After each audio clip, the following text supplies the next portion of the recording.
السلام علیکم ناظرین، اسپیشل ٹی وی کے پروگرام دستک کے ساتھ میں ہوں آپ کا میزبان محمد معاویہ۔ ناظرین، آرٹیفیشل لائف، اے لائف یا مصنوعی زندگی کیا ہے؟ اس تصور پر بات کرنے کے لیے آج ہم نے اپنے اسٹوڈیو میں دعوت دی ہے کامسیٹس یونیورسٹی سے ڈاکٹر وجاہت قاضی کو۔ آئیے ان سے گفتگو کا سلسلہ شروع کرتے ہیں۔ السلام علیکم۔ وعلیکم السلام علیہ صاحب۔ ڈاکٹر صاحب کیسے ہیں؟ الحمدللہ۔ اے لائف، آرٹیفیشل لائف، اس کا کچھ تعارف کروائیے۔ جی، بسم اللہ الرحمن الرحیم۔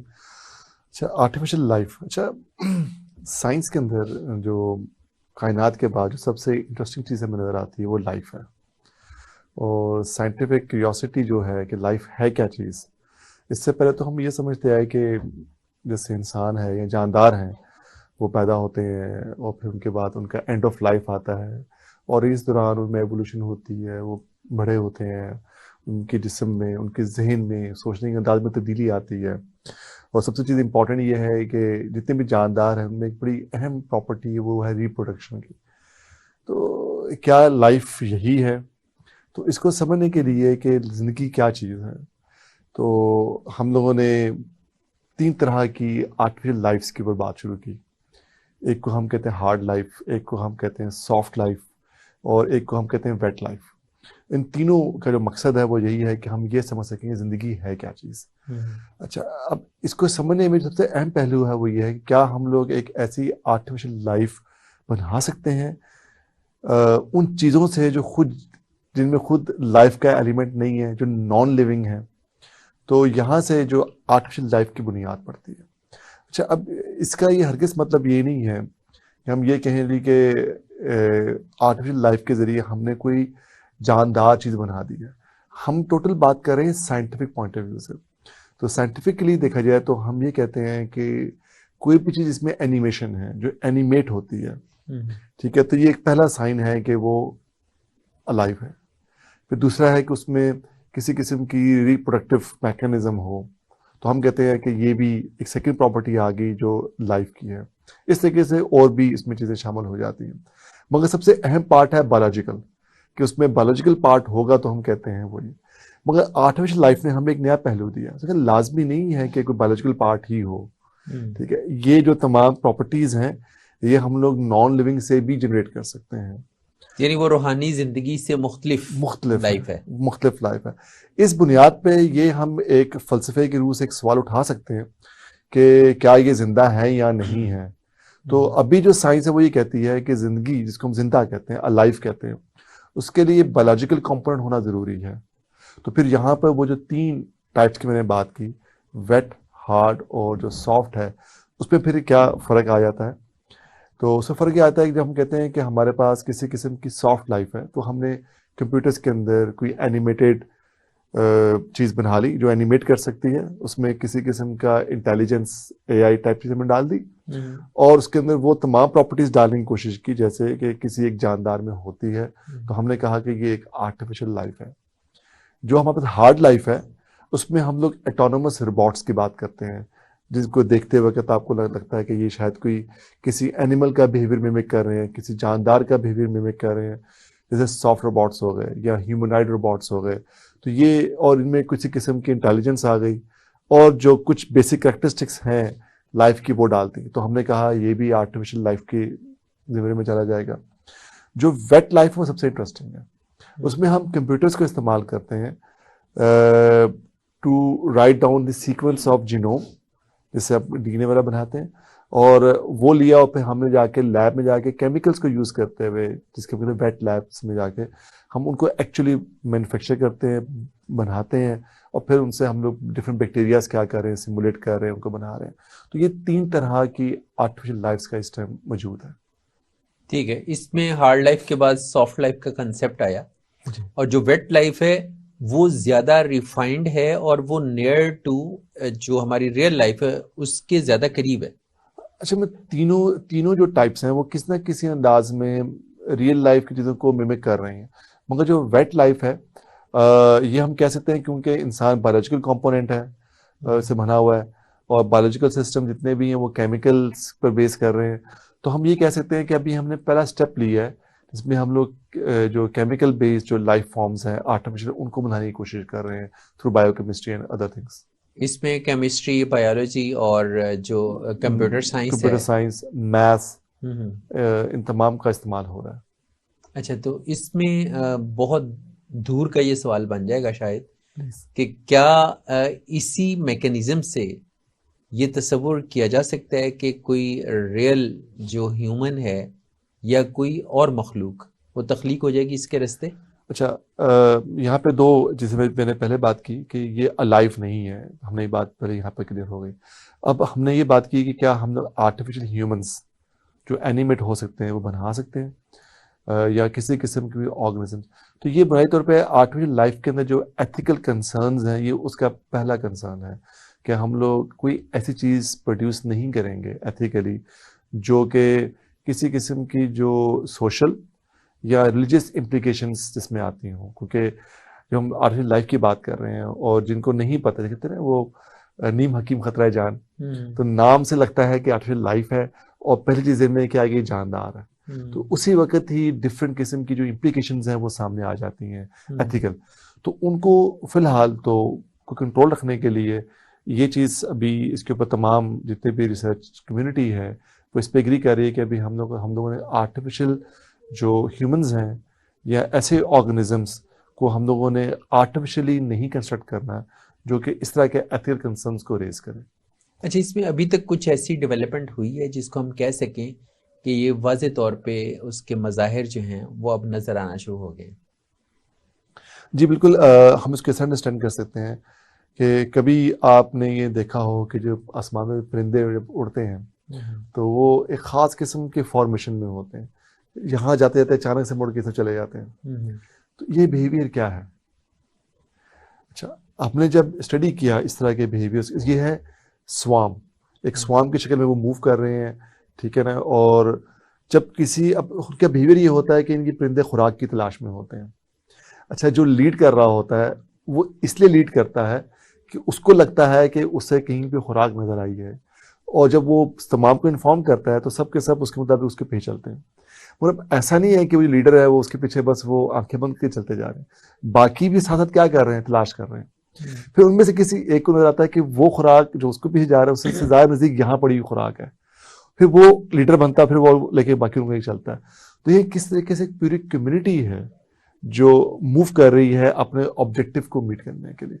ہم نے یہ بیہیویئر اسٹڈی کیا، اس کو اسٹڈی کرنے کے بعد ہم نے اس کو اٹھایا اور آرٹیفیشل لائف کے اندر اور آرٹیفیشل انٹیلیجنس کے اندر اس کے بنائے الگورتھمس، اور پھر ہم نے ان سے ڈفرینٹ جو آرٹیفیکٹس ان کو سیمولیٹ کیا. اور ہم نے بہت ساری جو پرابلمز ہیں میتھس کی، سائنس کی، روبوٹکس کی، اس طریقے سے سالو کیا. اس کی ایک قسم کی ہم کہتے ہیں یہ پارٹیکل سوام آپٹیمائزیشن الگورتھمس ہیں جو کہ ہم نے ان کو دیکھ کے بنائے. اس طرح ایک پوری لائن موجود ہے سلوشنز کی جو کہ ہم نے اوریجنل لائف کے بیہیویئرس کو دیکھا، ان کو آرٹیفیشل لائف کے ٹرانسفارم کیا، سیمولیٹ کیا، اور نظر آیا کہ ان سے ہم لوگ ڈفرینٹ جو پرابلم سالو کر سکتے ہیں انجینئرنگ کی، آپٹیمائزیشن کی، اور وہاں پہ ہم کو استعمال کر رہے ہیں اور بڑے سکسیزفلی استعمال ہو رہے ہیں. تو اس سے آنے والے سالوں میں زندگی مزید سہل ہو جائے گی، آسان ہو جائے گی، یا زیادہ چیلنجنگ ہو جائے گی؟ دیکھیں جیسے ہمیشہ بات ہوتی ہے کہ ٹیکنالوجی ہے یہ بھی، اور ہر ٹیکنالوجی یہ نہیں ہے کہ وہ سلور بلیٹ سے ہم ہر مسئلہ حل کر لیں گے. تو آرٹیفیشل لائف بھی ایک ٹیکنالوجی ہے جس سے ہم کچھ سرٹن جو ایشوز ہیں ان کو سالو کریں گے، اور اس کے بعد کچھ اور ایشوز کھڑے ہوں گے، پھر ان کو سالو کرنے کے لیے پھر ہم ایک اور ایڈوانس ٹیکنیک بنائیں گے. تو یہ سلسلہ کبھی ختم نہیں ہوگا، ہمیشہ بینیفٹ ہوتا ہے ٹیکنالوجی کا، اس سے تو ہم انکار نہیں کر سکتے. ہاں اگر غلط ہاتھ استعمال ہو جائے، غلط طریقے سے انٹرپریٹ ہو جائے تو ہر چیز کا نقصان ہے. اچھا آپ نے ابھی کہا تھا کہ سائنٹسٹ اس بات کی احتیاط کرتے ہیں کہ کوئی بھی نئی انوینشن یا کوئی نئی جو تحقیق ہے ریسرچ کرتے ہوئے اس بات کا خیال رکھا جائے کہ ہم جو ریلیجیس ایشوز ہیں یا سوشل ایشوز ہیں ہم ان کو نہ اس طرح سے چھیڑیں کہ جس کے نتیجے میں معاشرے سے ایک ریورس ری ایکشن آئے. جی. تو کیا اس کے لیے کوئی قانونی تقاضے پورے کیے جاتے ہیں یا کوئی لمیٹیشنز کریٹ کی گئی ہیں، اور ان باؤنڈریز کے اندر رہتے ہوئے سائنٹسٹ جو ہیں ان کو کام کرنے کا کہا گیا ہے؟ دیکھیں جب ہم سائنس کی بات کرتے ہیں تو سائنس میں دو طرح کے ہمارے پاس اسٹریمز نکلتی ہیں. ایک کو ہم کہتے ہیں مین اسٹریم سائنس اور ایک ہم کہتے ہیں سوڈو سائنس. اچھا جو بھی ہم سائنس عام طور پر بات کرتے ہیں وہ سب کے سب مین اسٹریم سائنس ہے. مین اسٹریم سائنس میں جو بھی کام ہوگا اس کے رولس ریگولیشنس ایتھیکل اس کی جو ٹیو آرز وہ سب کچھ ویل ڈیفائنڈ ہوتی ہیں. اگر آپ ان کو فالو نہیں کرتے تو آپ کی ریسرچ کی فنڈنگ نہیں ہوتی. جس اسٹیج پہ آپ ان کو وائلیٹ کرتے ہیں تو آپ کی فنڈنگ سٹاپ ہو جاتی ہے اور پھر آپ اس کو ریسرچ کنٹینیو نہیں کر سکتے. اس لیے اس میں تو کوئی ایسا ایشو ہے ہی نہیں کہ اگر ایک سائنٹسٹ جو کام کر رہا ہے تو وہ رولز اینڈ ریگولیشنز کو فالو نہیں کر رہا ہوگا, وہ کر رہا ہوگا. یہ ایک چیز ہو سکتی ہے کہ ایک پرٹیکولر معاشرے کے اندر جو کسی خاص سیٹ آف ریلیجیس یا دوسرے ویلیوز کے مطابق آ رہا ہو, وہاں پہ کچھ کنڈیشنز کسی اور سوسائٹی کے لیے اپلیکیبل نہ ہوتی ہوں. تو اس طرح کا تھوڑا بہت فرق ہمیں دنیا میں مل سکتا ہے, مگر ایسا نہیں ہے کہ ریسرچ بغیر کسی ایتھیکل ویلیوز کی ہو رہی ہے. اچھا یہ مصنوعی زندگی ہوگی, اس کا بایولوجی میں, انوائرمنٹ میں یا جو میڈیکل سائنسز ہے اس میں کیا امپلیکیشنس, پریکٹیکل اپلیکیشنس ہو سکیں گی اس کی؟ جی بالکل, جیسے ابھی ہم پہلے بات کی کہ بہت ساری پرابلمس ہم سالو کرنے کی بات کر رہے ہیں. اچھا پھر اس میں ایک چیز بڑی انٹرسٹنگ ہے, اس میں جو ہم ایک ایگزامپل میں آپ سے شیئر کروں, ایک کو اس میں ایک سافٹ لائف کے اندر ہمارے پاس ایک ٹیکنیک اسے ہم کہتے ہیں کنوے گیم آف لائف. کبھی دیکھیں کہ اگر آپ یہ 2 منٹ کے لیے اگر آپ امیجن کریں کہ ایک انسان ہے یا کوئی جاندار ہے, وہ جنگل میں ہے کسی ایسی جگہ پہ اکیلا تنہا ہے, وہ کتنا عرصہ سروائیو کرے گا؟ اکیلا ہے, سروائیو کر سکتا ہے؟ چانسز ہیں کہ وہ اپنی سروائیول کے لیے اسٹرگل کرے گا, لیکن تنہائی اس پہ غالب آ جائے گی, اس کا امکان زیادہ ہے. امکان زیادہ ہے. اور پھر اس تنہائی کے نتیجے میں اس کے اوپر کس طرح کے سائیکولوجیکل اور فزیولوجیکل ایفیکٹس ہوں گے. اب اس کو ہم نے اسٹڈی کرنا ہے. کیسے اسٹڈی کریں؟ اب ایک طریقہ کار تو یہ ہے کہ ہم اس کو اٹھائیں اور ایک جنگل میں چھوڑائیں یا صحرا میں چھوڑائیں اور پھر آپ اس کو اسٹڈی کر رہے ہیں. اب یہ دیکھا جائے تو یہ ایک ایتھیکل چیلنج ہو گیا, ہم ایسا نہیں کر سکتے. اب اس طرح کی چیزوں کو اسٹڈی کرنے کے لیے ہم لوگ آرٹیفیشل لائف کا سہارا لے سکتے ہیں, جہاں پہ ہم لوگ سوشیولوجی کو, سائیکالوجی کو, فزیولوجی کو میتھمیٹیکل ماڈلس کے ذریعے کمپیوٹرز میں سیمولیٹ کر کے وہ آرٹیفیشل انوائرمنٹ کریٹ کر سکتے ہیں جہاں پہ ہم ان آرگنزمس کو رکھیں اور پھر ان کا بیہیویئر اسٹڈی کریں. یہ نہیں ہے کہ ان کا جو بیہیویئر ہوگا وہ 100% ویسا ہی ہوگا جو کہ ریئل لائف میں ہوگا, تصوراتی طور پہ ہم وہاں تک پہنچ سکتے ہیں. ان سے ہم کچھ ایسے ہائپوتھیسس بنا سکتے ہیں جن کو ہم لوگ میں بھی لیٹر آن ان سے کوئی تھیوریز بن جائیں, کوئی ٹیسٹنگ ہو جائے. تو اس طریقے سے ہمیں ان بہت سارے سوالات کے جواب مل رہے ہیں جو شاید ہمارے لیے ادروائز پاسبل نہیں تھے. جس میں ابھی میں نے example the convey game of life, یہ قسم کی گیم بنی ہوئی ہے اور یہ ایک آرٹیفیشل لائف کی گیم ہے جس میں ہم یہی اسٹڈی کرتے ہیں کہ اگر ایک living so called artificial life base agent ہے, سسٹم ہے, وہ یہاں موجود ہے اور اس کے آس پاس کوئی بھی نہیں ہے, تو اس کے سروائیول کے چانسز کیا ہیں؟ اس کے ساتھ 2 ہو گئے, پھر چانسز کیا ہیں سروائیول کے, پھر 3 ہو گئے. اب جو یہاں موجود ہے اس کا ایفیکٹ اس کے اوپر زیادہ ہے, اس کے اوپر کم ہے, تو پھر اس کے چانسز کیا ہوں گے. تو اس طریقے سے ہم ایک پوری سوسائٹی کو آرٹیفیشلی ایوالو کر کے اسٹڈی کر سکتے ہیں کہ ایک سوسائٹی جو سی ہے وقت کے ساتھ ساتھ کیسے امپروو ہوتی ہے اور کیسے اسٹرانگ ہوتی ہے. تو میرا خیال ہے یہ بہت بڑی اچیومنٹ ہے دیکھا جائے, ادروائز ہمارے لیے یہ پاسبل نہیں ہے اس طرح کے ایکسپیریمنٹ رن کرنا ریئل لائف سسٹمز کے اوپر. اچھا عمومی طور پہ جو سائنسدان ان معاملات پہ ریسرچ کر رہے ہیں, کام کر رہے ہیں, ان کو کیا بڑے چیلنجز درپیش ہیں؟ جی بالکل, اس میں جب ہم چیلنج کی بات کرتے ہیں تو بے شمار آ جاتے ہیں. پہلا تو سوشل چیلنج آتا ہے کہ جب ہم بات کرتے ہیں کہ اس طرح کے ایریاز میں فنڈنگز کے لیے, تو پہلی بات یہ آتی ہے کہ اچھا اس سے کتنا ریونیو جنریٹ ہو سکتا ہے, اس سے کون سی انڈسٹری کو بینیفٹ ہوگا. اب دیکھا جائے تو کیونکہ ہم کمپیوٹر سائنس کی یہ تمام کی تمام آگے سے برانچز ہیں, تو پہلی بات ذہن میں یہ آتی ہے کہ کمپیوٹر سائنس کیونکہ اپلائیڈ فیلڈ ہے, تو اس کے اندر جو بھی چیز ہوگی, جو بھی ریسرچ ہوگی, اس سے فٹافٹ کیا ہوگا, کوئی ریونیو جنریٹ ہو جائے گا, کوئی انڈسٹری کی پرابلم سالو ہو جائے گی. ہمیں یہ بات سمجھنے کی ضرورت ہے کہ کمپیوٹر سائنس بھی ایک سائنس ہے, اس میں بھی پیور ریسرچ ہے. تو آرٹیفیشل لائف ابھی اس فیز میں ہے جہاں پہ ہم پیور ریسرچ کی بات کر رہے ہیں, اور آہستہ آہستہ بھی یہ اپلائیڈ اور انڈسٹریل سائڈ کے اوپر جاتی جا رہی ہے. ایک تو ہمیں چیلنج یہ آتا ہے لوگوں کو سوشلی اس طرح کے ایریاز کے اوپر ان کو ایکسیپٹ کروانا.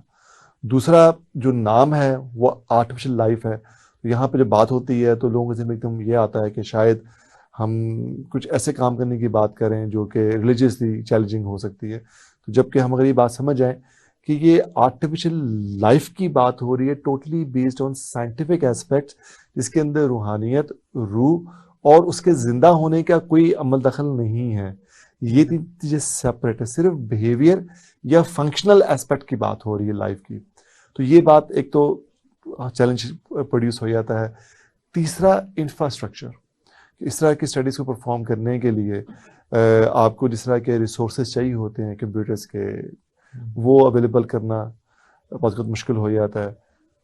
چوتھا جو ہمیں چیلنج آتا ہے وہ بڑا انٹرسٹنگ ہے کہ یہ وہ فیلڈز ہیں جو کہ انٹر ڈسپلنری ہیں. جیسے بھی ہم نے بات کی کہ بایو والا، فزکس والے، کیمسٹری والے، کمپیوٹر سائنس والے، میتھس والے، ان سب کو اکٹھا بیٹھنا پڑے گا.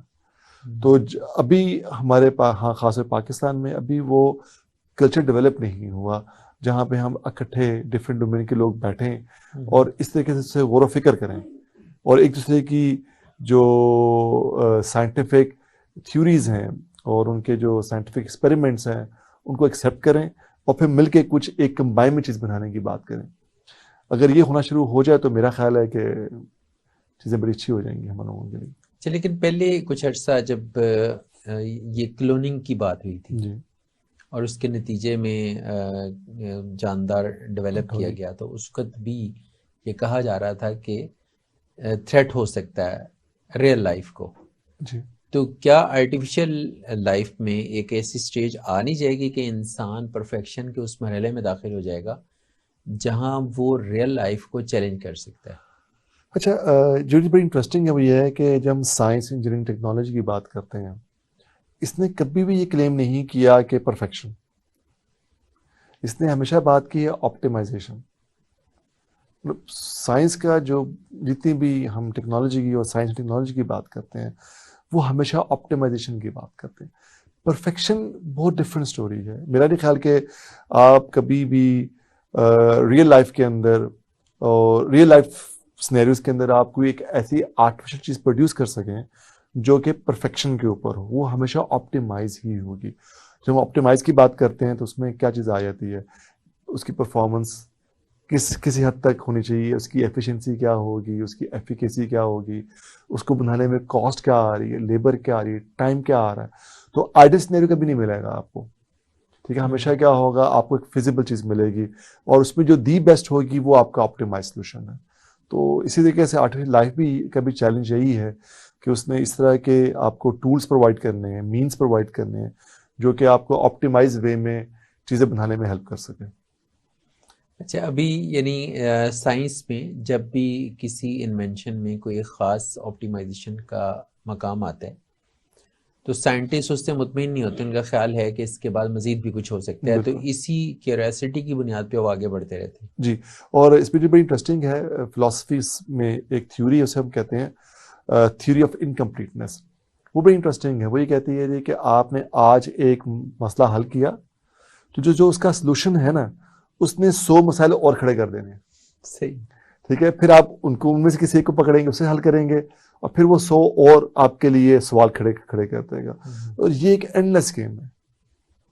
جب تک انسانیت زندہ ہے، کائنات موجود ہے، تو یہ سلسلہ چلتا رہے گا انشاءاللہ. مجھے ایک بریک کے لیے جانا. ناظرین، یہاں وقت ہوا ایک بریک کا. بریک کے بعد ہم گفتگو کے سلسلے کو آگے بڑھائیں گے. ہمارے ساتھ رہیے.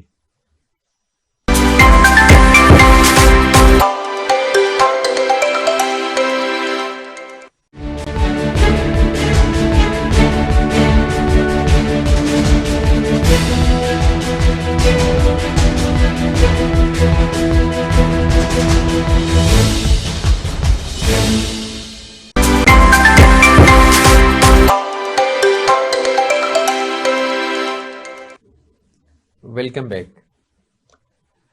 ڈاکٹر صاحب، یہ بتائیں کہ جو ہارڈ لائف ہے اور سافٹ لائف ہے، اس میں کیا امکانات ہیں کہ ہم کہاں تک جا پائیں گے؟ جی، ہم اس کو اس ایزمپشن پہ تو بات نہیں کرتے کہ 100 سال بعد کیا ہوگا. ہم اپنی زندگیوں کا ایک ایوریج نکال کے بات کرتے ہیں کہ 15 سے 20 سال میں میکسیمم 30 ایئرس میں ہم کہاں جائیں گے؟ اچھا، ہم لوگ ہارڈ لائف کے حوالے سے پہلے بات کر لیتے ہیں.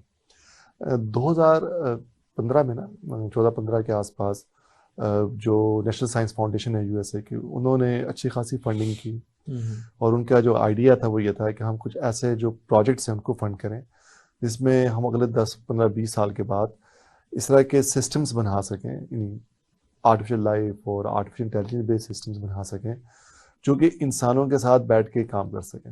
اس کی بڑی ایک چھوٹی سی مثال میں آپ کو بتا دوں، صوفیا ایک جو روبوٹ بڑی مشہور سی ہے، اس کو سعودیہ نے سٹیزن شپ بھی دی، اور وہ ایک کمپنی ہے سنگولیرٹی ہب، اس میں as a chief human ad officer تو جاب بھی کر رہی ہے.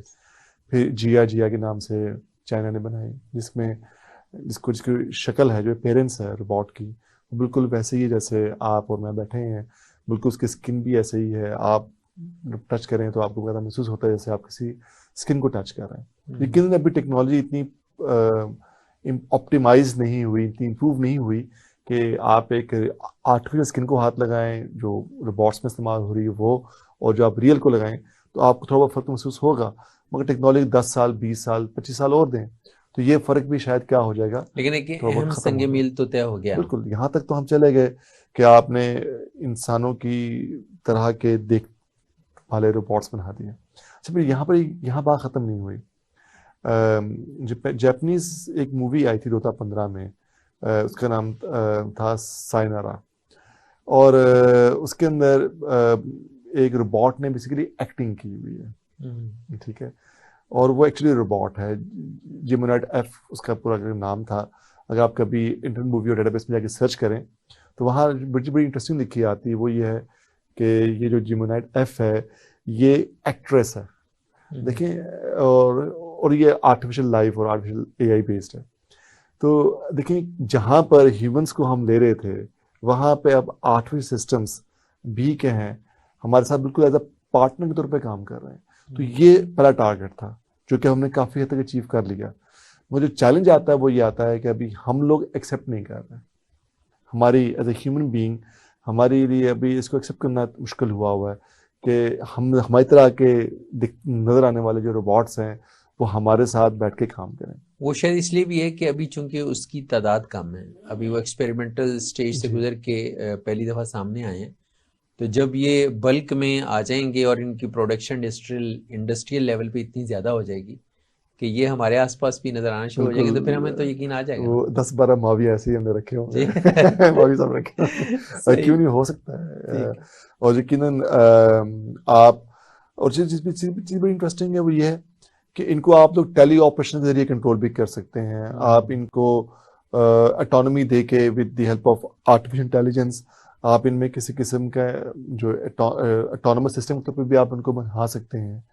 تو ہمارے پاس جو پاسبلٹیز ہیں وہ اینڈ لیس ہو جاتی ہیں. یہاں پہ ایک تھریٹ تو انسانیت کے لیے آ سکتی ہے کہ جب یہ ہارڈ انٹیلیجنس کے ماڈلز اتنی پرفیکشنز کے ساتھ اپنی پروگرامنگ کی بنیاد پہ کام کر رہے ہوں گے، اور انسان جو اپنے دماغ سے سوچتے ہیں وہ ہر جگہ نہ بھی کر دیتے ہیں اور کام کرنے سے بھی انکاری ہو جاتے ہیں، تو ان کے بارے میں پھر سوچا جا سکتا ہے کہ ان کے اندر بھی کوئی ایسی مائکرو چپس یا کوئی ایسی بایولوجیکل جو چینجز ہیں وہ کی جائیں جس کے نتیجے میں انسان کو بھی کہیں سے آپریٹ کیا جا سکے. یہ بڑا ایک انٹرسٹنگ کوشچن ہے.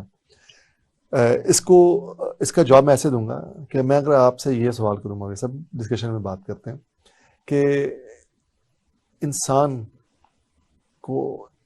کون ہے؟ کیا یہ جو چیز آپ کے سامنے بیٹھی ہے وجود ہے انسان کا، ٹھیک ہے، کیا اس کو آپ انسان کہیں گے؟ یا وہ پارٹ جو سوچ رہا ہے کیا اس کی وجہ سے میں انسان ہوں؟ آپ مجھے کیسے، یا دل میں اٹھنے والے خیالات انسان ہیں. اچھا، وہ دل سے اٹھنے والے خیالات جو ہیں واقعی دل سے اٹھ بھی رہی ہیں کہ نہیں اٹھ رہے؟ کون سا خیال دل سے اٹھ رہا ہے، کون سا خیال ہمارے لاشعور سے اٹھ رہا ہے، کون سا خیال ہمارے شعور سے اٹھ رہا ہے، کون سا خیال ایسا جو کہ آپ کے ذہن میں تھا اور اچانک میرے ذہن میں آ گیا؟ یا ضمیر ہم کہتے ہیں ملامت کرتا ہوں، کیا ہے جو ملامت کرتا ہے؟ انسان کیا ہے؟ انسان کو ہم کیسے ڈیفائن کریں گے؟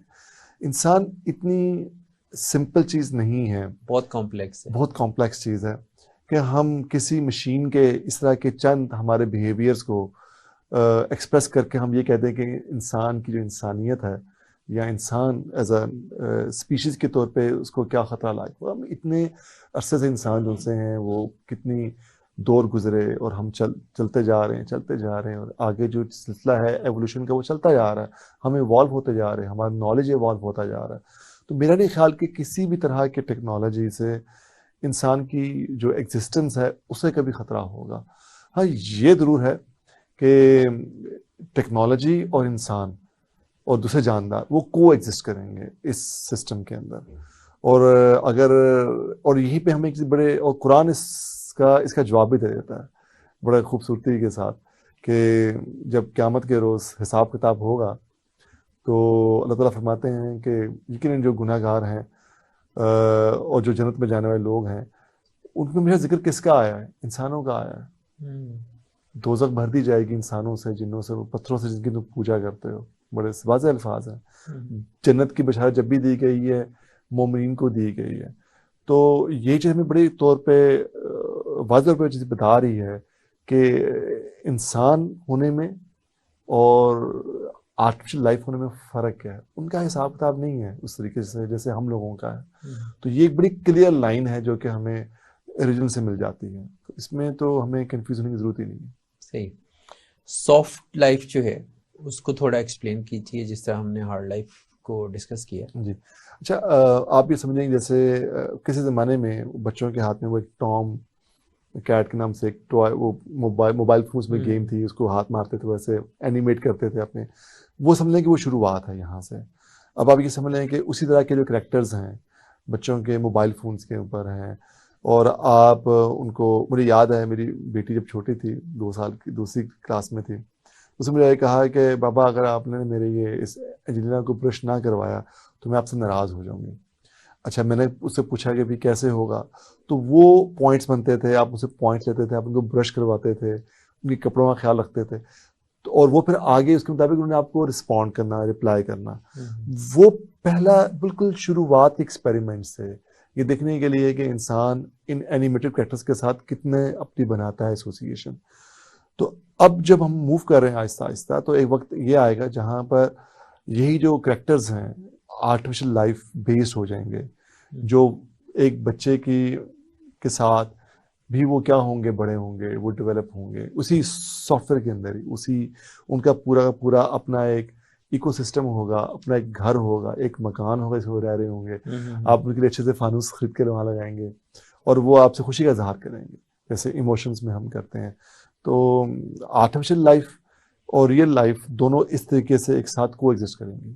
اچھا, کمپیوٹر سائنس میں ہم ایک چیز پڑھتے ہیں مشین لرننگ, تو یہ جو آرٹیفیشل لائف ہوگی اس میں مشین لرننگ کا کتنا رول ہوگا؟ جی دیکھیں, لائف کی جیسے میں نے شروع میں بات کی کہ لائف کی جو کریکٹرسٹکس ہیں اس میں اینیمیٹ ہونا, ریپروڈیوس کرنا. تیسری جو چیز ہے نا وہ بڑی انٹرسٹنگ ہے, وہ اڈیپٹیونیس ہے کہ وہ کیسے اڈیپٹ کرتا ہے. جیسے ماحول بدلے گا, سردی ہو جائے گی, گرمی ہو جائے گی, ہم خود بخود کوئی نہ کوئی ذریعہ نکال لیتے ہیں اپنے جسم کو, اپنے آپ کو اس کے مطابق ڈھالنے میں, ایڈجسٹ کرنے میں. تو کیونکہ ہماری باڈی لرن کرتی ہے, ٹھیک ہے نا. اسی طریقے سے یہ جو سسٹمز ہیں, یہ جو مشین لرننگ ٹیکنیکس ہیں, اگر ہم ان کو آرٹیفیشل لائف کے ساتھ جب انٹیگریٹ کرتے ہیں تو اس طریقے سے ہم ان آرٹیفیشل لائف کے اندر یہ ایبلٹی ڈالتے ہیں کہ وہ کیسے انوائرمنٹ کے چینج ہونے سے, جب ان کا ماحول چینج ہوتا ہے اور جب اس میں ویریشنز آتی ہیں تو وہ کس طریقے سے نیو سینیریوز میں اپنے آپ کو سروائیو کرنے کے لیے اپنے اندر چینجز لے کے آتی ہیں, اڈیپٹ کرتی ہیں. تو اڈیپٹیبلٹی ہمیں ملتی ہے تھرو لرننگ پروسیس, اور وہ لرننگ کا جو میکینزم ہے وہ ہمیں ملے گا مشین لرننگ سے. نمبر 1, جب میں نے کہا نا کہ وہ ایوالو ہوتے ہیں لائف کے اندر, ایوولوشن کا ایلیمنٹ بھی ہے. تو چیز بڑی انٹرسٹنگ ہے, ہمارے پاس کمپیوٹر سائنس میں ایک ٹیکنیک ہے, اسے ہم کہتے ہیں ایوولوشنری کمپیوٹنگ. ٹھیک ہے, تو ایوولوشنری کمپیوٹنگ میں بالکل وہ ویسے ہی ہوتا ہے جیسے ہم بایولوجی میں پڑھتے ہیں کہ سیلز ہیں وہ بریک ہوتے ہیں اور پھر سے ملٹیپل سیلز بنتے ہیں, یا ہمارے پاس کروموسومز ہیں, ڈی این اے ہے, میٹنگ کا پروسیس ہوتا ہے, میوٹیشن ہوتی ہے, کراس اوور ہوتا ہے. وہ بالکل یہی میکینزم ہم لوگ ایوولوشنری کمپیوٹنگ میں لے کے آتے ہیں اور ان سافٹ لائف سسٹمز کو ایوالو کرواتے ہیں. یہ بھی 2 سے 4 ہوتے ہیں, 4 سے پھر آگے ان کی جو تعداد ہے وہ بڑھتی ہے اور بڑھ سکتی ہے. اچھا, آپ کی جو کمپیوٹر انوینشنز جتنی بھی ہیں ان کی بنیاد تو ہائپوتھیسس ہے نا، جی کہ آپ ایک تصوراتی اس کو ذہن میں لاتے ہیں ماڈل کو، اور اس کے مطابق پھر آپ اس پہ ایکسپیریمنٹ سٹارٹ کر دیتے ہیں، اور کسی ایک جگہ جا کے آپ کے قریب کے نتائج آ سکتے ہیں. ایسا ہی. اچھا، لیکن جب اینڈ پروڈکٹ آئے گی یا کوئی رزلٹ آئے گا، وہ آپ کی توقعات کے بالکل برعکس بھی تو ہو سکتا ہے. جی ایسا ہوتا ہے. اور وہ ضروری نہیں وہ فرینڈلی ہو، وہ ڈینجرس بھی ہو سکتا ہے. اچھا بالکل ڈینجرس تو تب ہم کہیں گے جب آپ نے، چلیں اس کو ہم چیلنجنگ کہہ سکتے ہیں. میں ڈینجرس کی بھی ہم بات کر لیتے ہیں، ٹھیک ہے. کیونکہ یہ بڑا ایک کامن چیز ہمارے ذہن میں آتی ہے کہ جب ہم اس طرح کی ٹیکنالوجیز کی بات کرتے ہیں تو پہلے دن میں یہ بات آتی ہے ایسی کچھ مارکیٹ میں آ گئی تو کیا ہوگا. اچھا مارکیٹ تک جانے سے پہلے اس کا پورا ایک ڈیولپمنٹ فیز ہے. ٹھیک ہے، پہلے آپ نے اسے ہائپوتھیسائز کیا، کنسپچلائز کیا، پھر آپ اس کو ریسرچ میں لے کر گئے. تو جب کوئی چیز ریسرچ میں جاتی ہے، کوئی 30 سے 50 سال لگتے ہیں اس فیلڈ کو ریسرچ کے اندر میچیور ہونے میں.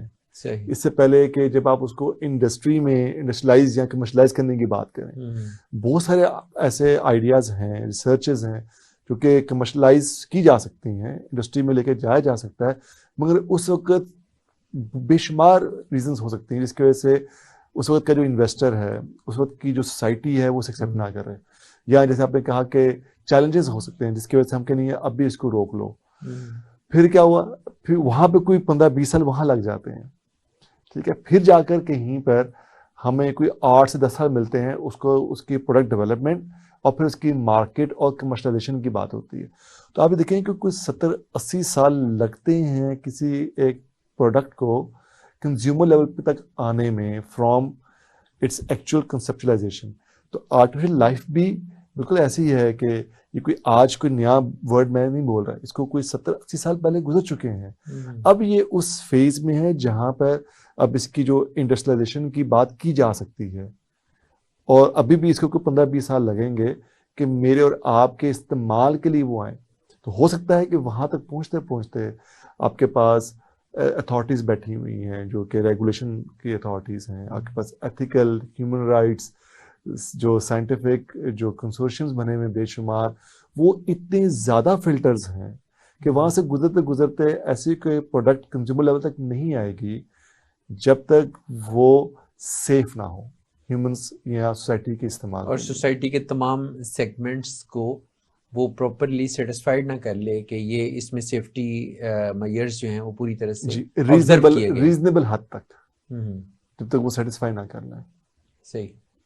تو موجودہ ہمارا جو اس وقت کا سینیریو چل رہا ہے، جس دور سے ہم گزر رہے ہیں، تو اس میں آپ کسی ایسی آرٹیفیشل لائف کی کوئی ایگزامپل دے سکتے ہیں کہ جو اس انوینشن کے نتیجے میں ابھی ہم اس کو آبزرو کر سکیں؟ جی موسٹ ریسنٹ. بالکل، آپ اس کو ایسے کہہ سکتے ہیں کہ ابھی ہم ایک عام کنزیومر لیول کی میں بات کروں تو ابھی آرٹیفیشل لائف کے اندر ہم اس کو بریک کر سکتے ہیں 2 ایگزامپلس کے اندر. ایک تو وہ ہے جو کہ ریسرچرس کی حد تک ابھی وہاں پہ کام ہو رہا ہے، اس پہ تو بے شمار ہمیں ایگزامپلس موجود ہیں، جیسے ابھی میں نے کہا کانوے گیم آف لائف ہے، اس طریقے سے اٹونومس روبوٹس ہیں جو وہاں موجود ہیں جن کو ہم لوگ یوز کر سکتے ہیں. مگر جو چیز بڑی انٹرسٹنگ ہے اس میں سے ہم نے جو سکسیس سٹوریز ہیں وہ لی سافٹ لائف کے اندر سے بھی، اور اس میں ابھی جو ریسنٹ ایگزامپل ہوئی وہ بڑی انٹرسٹنگ تھی ویٹ لائف کے اندر. وہ یہ تھا کہ ہم نے سنتھیٹک ڈی این اے بنایا. ٹھیک ہے. جو اب دیکھیں سنتھیٹک ڈی این اے بنانے کا مطلب یہ ہے کہ آپ نے جو جس کو ہم کہتے ہیں بلو پرنٹ آف لائف، آپ نے وہ اپنی مرضی کا کنسٹرکٹ کر لیا. اس کی بڑی انٹرسٹنگ اپلیکیشنز ہیں. کہیں پر کسی قسم کا کیمیکل اسپل ہو جاتا ہے جہاں پہ آپ ہیومنس کو ڈائریکٹ انوالو نہیں کر سکتے ہیں، تو وہاں پہ آپ ایسے سرٹن بیکٹیریاز بنا سکتے ہیں آرٹیفیشلی جو کہ ان کو نیوٹرلائز کر سکیں. ٹھیک ہے، تو اس طرح ایک ایکسپیریمنٹس کیے جا رہے ہیں جس میں ہم لوگ اپنی مرضی کے آرٹیفیشل بیکٹیریاز بنا رہے ہیں with the help of this synthetic life کے جو تھیم ہے. اچھا پھر ہم تھوڑا اور آگے چلتے ہیں، اب ہم آتے ہیں کنزیومر اینڈ کے اوپر. آج کل ایک نیا ٹرینڈ چل رہا ہے، اس کو ہم کہتے ہیں انفلوئنسر مارکیٹنگ. پاکستان میں بھی بہت ٹرینڈ ہے. جن لوگوں کے انسٹاگرام کے اوپر فیس بک کے اوپر اچھے خاصے یوزرز ہوتے ہیں وہ لوگ بن جاتے ہیں انفلوئنسر بن جاتے ہیں، اور پھر آپ ان سے کمرشل پروڈکٹس کی انفلوئنسر مارکیٹنگ کروا لیتے ہیں. صحیح. یہ ایک وہ ہے جس میں آپ آرگینکلی کر رہے ہیں. اس کا ایک پہلو اور ہے جس میں ہم لوگ کیا کر رہے ہیں کہ جیسے پوما ہے, اس نے یہ کیا تھا, جو شوز بناتے ہیں انہوں نے ایک آرٹیفیشل ورچوئل کریکٹر بنایا جو کہ آرٹیفیشل لائف سے انہوں نے کانسیپٹس لیے. اچھا, اب وہ کیا ہے کہ ایک کریکٹر میرے استعمال میں نے سائن اپ کر لیا, لاگ ان کر لیا, اب وہ کریکٹر میرے ساتھ 1-to-1 ہے, ایک آپ نے اپنی مرضی کا لے لیا, ایک آپ کے ساتھ 1-to-1 ہوا ہے. اب اس کریکٹر کا رول کیا ہے کہ اس نے میرے ساتھ چیٹ کرنی ہے, بات چیت کرنی ہے, میرے مطابق اس نے اڈیپٹ ہونا ہے, میرے مطابق اس نے ایوالو ہونا ہے. ابھی میں یہ لفظ بول کے آ رہا ہوں پیچھے سے, اور یہ لائف لائک بیہیویئرز ہیں, اور اس نے مجھے انفلوئنس کرنا ہے کس طریقے سے کہ میں پیچھے جو بھی کمپنی ہے میں اس کی پروڈکٹس بائی کروں. اور میں نے جب ایک پروڈکٹ بائی کی اور میں نے کہا کہ مجھے اس پروڈکٹ کا مزہ نہیں آ رہا, اور پھر جو وہ کریکٹر ہے اس نے میرے ان چیزوں کو انڈرسٹینڈ کرتے ہوئے لرن کرنا ہے کہ وہ کیسے میرے سے ڈیل کرے, کیسے انٹریکٹ کرے. اب اس نے ایموشنز بھی ایکسپریس کرنے ہیں, اس نے اس دن جو مجھے ملنا ہے تو اسے کس رنگ کے کپڑے پہن کے مجھے ملنا ہے. تو یہ جس میں ہم کہتے ہیں کہ سیلف اویئرنیس یا باڈی امیج کا اس نے خیال رکھنا. آپ نے, میں کہتا ہوں اسے بھی, آج تمہارے جو بال ہیں مجھے پسند نہیں آئے, تو نیکسٹ ٹائم اس نے اپنے بالوں کا اسٹائل بدل کے آنا ہے. تو یہ سب کچھ ہم لوگ جو یہ بہت بڑی آنے والے وقت کی ایک انڈسٹری بننے جا رہی ہے انفلوئنسر مارکیٹنگ کی, using artificial life and artificial intelligence. تو یہ ہم کہہ سکتے ہیں کہ جو ریئل انفلوئنسر ان کا کیا ہوگا, ان کو اب کچھ سوچنا پڑے گا اپنے لیے. اچھا, موسٹ ریسنٹ یہ جو دبئی میں ایک موبی کچن کا کانسیپٹ سامنے آیا ہے کہ کچن جو ہے وہ بہت سارے آپ کے کام خود ہی کیے چلا جا رہا ہے, اس پہ تھوڑی اس کی تفصیلات بیان کریں گے؟ جی, یہ ایک قسم کا روبوٹک کچن ہے. وال کے بیک پہ آپ دو روبوٹ کو پورا ماؤنٹ کرتے ہیں, اور آپ کے پاس ریسیپی وغیرہ اس کو دینے کے لیے پورا ایک جیسے ٹیبلٹ ہوتا ہے ویسے ماؤنٹ ہوا ہوا سائڈ کے اوپر. تو آپ نے کہا جائے کہ مجھے آج لیٹ سے کوئی ایک پسندیدہ ڈش کھانی ہے, چلیں بریانی کھانی ہے یا کریلے کھانے ہیں, آپ نے جو بھی آپ کا موڈ ہے آپ نے اس کو ریسیپی دی یا اس کے پاس ریسیپی موجود ہے, تو کچن میں سے وہ 2 ہاتھ باہر نکلتے ہیں, اس کے سے پورے وہ ہیں ہاتھ, انگلیاں ہیں. اس کو یہ پتا ہے کہ جو آپ کے پاس ہوتے ہیں ہانڈی کہاں پڑی ہے, مسالہ جات کہاں پڑے ہیں, گوشت کہاں پڑا, اس سے نکالنا ہے, کاٹنا ہے, سب کچھ کرنا ہے. جیسے میں اور آپ ہوں کچن میں پکائیں گے, کرنے کے بعد مسالہ ڈالنا ہے, برنر آن کرنا ہے اور آپ کے لیے جو کھانا ہے وہ تیار کر لینا ہے. اچھا, اور پھر لیٹ سے اگر میں آپ کے گھر مہمان بن کے آیا اور آپ کے پاس موبی کچن ہے اور مجھے پسند آیا کھانا, تو میں نے کہا کہ آپ اپنے موبی کچن کو بولیں کہ میرے موبی کچن کو بھی کہ ریسیپی بھجوا دو. تو ان کا اپنا ایک فرینڈ سرکل بنا ہوا ہے, آپ کی موبی کچن کا میری موبی کچن کے ساتھ, اور وہاں سے ریسیپی میری موبی کچن کے پاس آ گئی, اور میں نے موبائل سے اسے کہا کہ میں گھر آ رہا ہوں, مجھے تم نے فلاں ڈش کھلانی ہے, اور میرے جانے سے پہلے وہ جو ڈش ہے وہ تیار موجود ہے.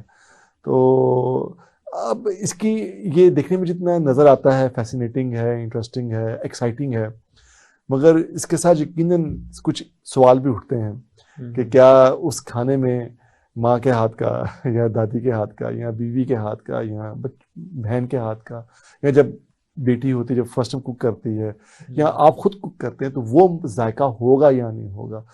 تو یہ تو وہ تو یقیناً نہیں ہوگا, مگر یہ ضرور ہے کہ کوکنگ آپ کے لیے آسان ہو جائے گی. اور لوگ پھر بعض مجبوریوں میں جو دوسری تیسری شادی کا سوچتے ہیں تو وہ ایسے کچنز اگر اویلیبل ہوں گے جو ساری خدمت خود ہی کر دیا کریں تو پھر اور ساری خدمات والے روبوٹس بھی آ جائیں گے, تو پھر میرے خیال ہے ضرورت نہیں رہے گی. دیکھیے, میرے پہلے کہنا ہے کہ ہیومن ٹچ کا مائنس نہیں ہو سکتا, اور میرا خیال ہے کہ اگر ٹیکنالوجی کا استعمال ہم اگر اس حد تک لے جاتے ہیں کہ جہاں پر ہم بغیر کسی وجہ کے جو ہیومن کنیکشن اس کو مائنس کر دیں گے, تو اس میں قصور ٹیکنالوجی کا نہیں ہے, اس میں قصور میرا اور آپ کا ہے. ڈیسیژن میکر تو ہم ہی ہیں. بالکل. ڈاکٹر صاحب بہت شکریہ, انشاءاللہ یہ سلسلہ آپ کے ساتھ چلتا رہے گا, اور اگلے ہفتے ہم کسی اور موضوع پہ کوشش کریں گے کہ آپ کے ساتھ ڈسکشن کی جائے. تھینک یو ویری مچ, بہت شکریہ. ناظرین, ہمارے آج کے پروگرام کا وقت ختم ہوا. اپنے میزبان محمد معاویہ کو اجازت دیجیے, اپنے فیڈ بیک سے ضرور آگاہ کیجیے گا. اللہ حافظ.